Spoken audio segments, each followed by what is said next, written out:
అసలు అంటే వాళ్ళిద్దరి మధ్య ఘర్షణ అనేది నేను తర్వాత మాట్లాడతా. అసలు ఈ అమరావతి గొడవ ఏంటి ఫస్ట్ అనేది ముందు చెప్పాలి.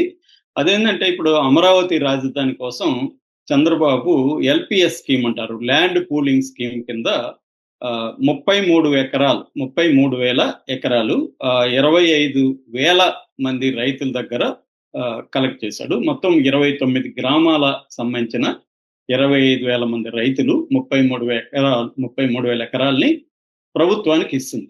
దీనికి బదులుగా ప్రభుత్వం ఏం చేస్తుందంటే డెవలప్ అయినాక for example dry patta land అనుకోండి. దీంట్లో 2 రకాలుగా విభజించారు ఈ ల్యాండ్స్‌ని. డ్రై పట్టా ల్యాండు, తర్వాత జరీబు ల్యాండ్. జరీబు ల్యాండ్ అంటే సెమీ వెట్ ల్యాండ్ అన్నమాట.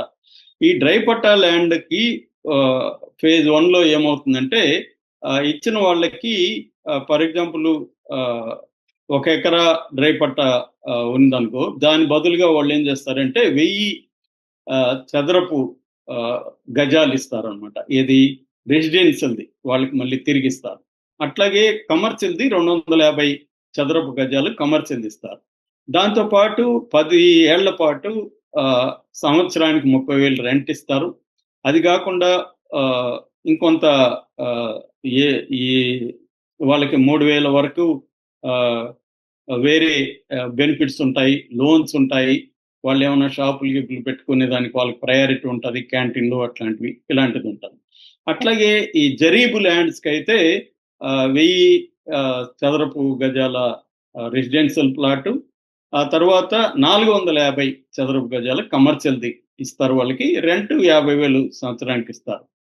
సో ఇవి కాకుండా తోటలు ఉన్న భూమి ఇచ్చారంటే వాటికి స్పెషల్‌గా ఉంటది. మంత్లీ ఇది ఇస్తారు. లోన్‌లు తీసుకోవచ్చు వాళ్ళు. ఇలాంటి బెనిఫిట్స్ వాళ్ళకి కలిగజేయడం వల్ల వాళ్ళు 33,000 ఎకరాలు ఇచ్చారు. దాంతో పాటు గవర్నమెంట్‌కి సంబంధించిందంతా కలుపుకుంటే 54,000 ఎకరాలు ఆల్రెడీ గవర్నమెంట్ చేతిలో ఉంది. ఇప్పటి వరకు ఎల్‌పిఎస్ స్కీమ్ మొదలే కాలేదని చెప్తున్నారు. అంటే ఈ ఎల్‌పిఎస్ అంటే ఏపీ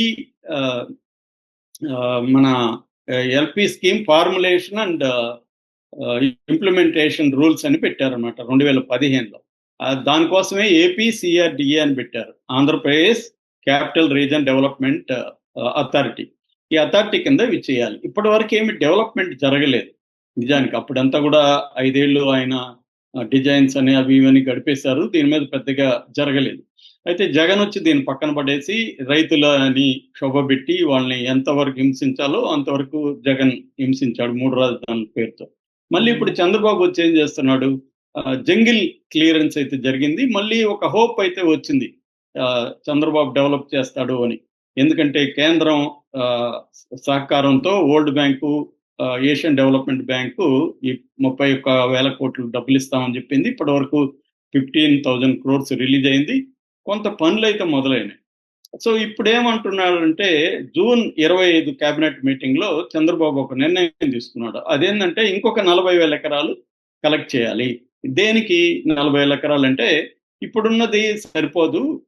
అంటే సీడ్ క్యాపిటల్, తర్వాత మిగతా ప్రైవేటు వాళ్ళకి లీజుకి ఇవ్వడం, లేకపోతే ప్రైవేటుకి అమ్మడం, సంస్థలు పెట్టుకోవడానికి, గవర్నమెంట్ సంస్థలు పెట్టుకోవడానికి ఇవి ఉన్నాయి. ఇవి కాకుండా నవనగరాల కాన్సెప్ట్ ఒకటి చంద్రబాబు తీసుకొచ్చారు. నవనగరాలు అంటే health city, tourism city, sports city, ఇలాగా ఎయిర్పోర్ట్కి ఒక 5,000 ఎకరాలు, టూరిజంకి ఒక 11,000 ఎకరాలు, స్పోర్ట్స్ సిటీకి ఇంకెంతో, ఇలాగ ఇవన్నీ కావాలి, సరిపోదని చెప్పి ఇప్పుడు చెప్తున్నారు.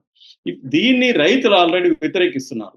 ఇప్పుడు ఈ ఆల్రెడీ ఇచ్చిన రైతులకి ఎంతవరకు డెవలప్ చేసి ఇవ్వలేదు. 10 ఏళ్ళు అయిపోయింది. 10 ఏళ్ళు వాళ్ళ పొలం ఊరికే ఉన్నట్టే కదా. వాళ్ళ దగ్గర ఉంటే అది వాల్యూ పెరిగేది, వాళ్ళకి పంట పొలాలు ఇవన్నీ కూడా. సో అవన్నీ ఇప్పుడు లాస్ అయిపోయి 10 ఏళ్ళుగా లేకపోతే, నువ్వు ఇంతవరకు మాదే డెవలప్ చేసి నువ్వు ఇవ్వలేదు, నువ్వు చెప్పిన మాట ప్రకారం.